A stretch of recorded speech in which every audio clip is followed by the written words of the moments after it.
கர்த்தருக்கு புதுப்பாட்டை பாடுங்கள் என்று சங்கீதக்காரனாகிய தாவீது சொன்னதை போல இந்த கடைசி நாட்களில் விசுவாசிகளுக்கும் ஆண்டுடைய வருகையை ஆவலோடு எதிர்பார்த்து கொண்டிருக்கிற சபைக்கும் பரவசம் ஊட்டும் வண்ணமாகவும் வருகைக்கு ஆயத்தப்படும்படியாகவும் எந்த இயேசுவே என்கிறதான தலைப்பில் அன்பு சகோதரி ஜெபப்பிரியா அவர்கள் பாடி வெளியிட்டிருக்கிற இந்த பாடல் உண்மையாகவே விசுவாசிகளுக்கும் சபைக்கும் தேசத்திற்கும் எழுப்புதலை கொண்டு வருவதற்கு நம்மை உற்சாகப்படுத்தும் என்பதில் எந்த விதமான சந்தேகமும் இல்லை.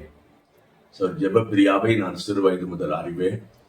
ஆண்டவர் மீது அன்பும் ஊழியத்தில் தாகமும் மற்றும் இளைஞர்கள் மத்தியில் வாலிபர்கள் மத்தியில் கர்த்தருக்காக வைராக்கியமாய் நிற்கிறதான அன்பு சகோதரி அவர்கள் பாடி வெளியிடுகிற இந்த பாடல் மெய்யாகவே அனைவருக்கும் ஆசீர்வாதமாயிருக்கும் என்பதில் எந்த விதமான சந்தேகம் இல்லை. தனிமையில் இருக்கிற ஜனங்களுக்கு, நெருக்கப்படுகிற ஜனங்களுக்கு, ஒன்றுமில்லாத ஜனங்களுக்கு, போராட்டத்தில் இருக்கிற ஜனங்களுக்கு, கண்ணீரின் பாதையில் போய்கொண்டிருக்கிற ஜனங்களுக்கு வருகைக்கு ஆயத்தப்படுவதற்கு இந்த பாடல் பேருதவியாயிருக்கும்.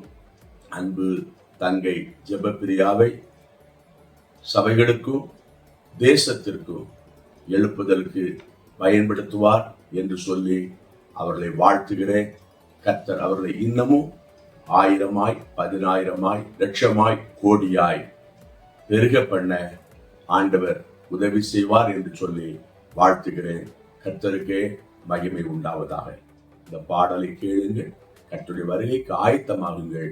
கர்த்தர் உங்களை வருகைக்கு ஆயத்தப்படுத்துவார். இந்த ராஜாதி ராஜா இயேசு சீக்கிரமாய் வரப்போகிறார். மாரநாதா. அல்லேலூயா.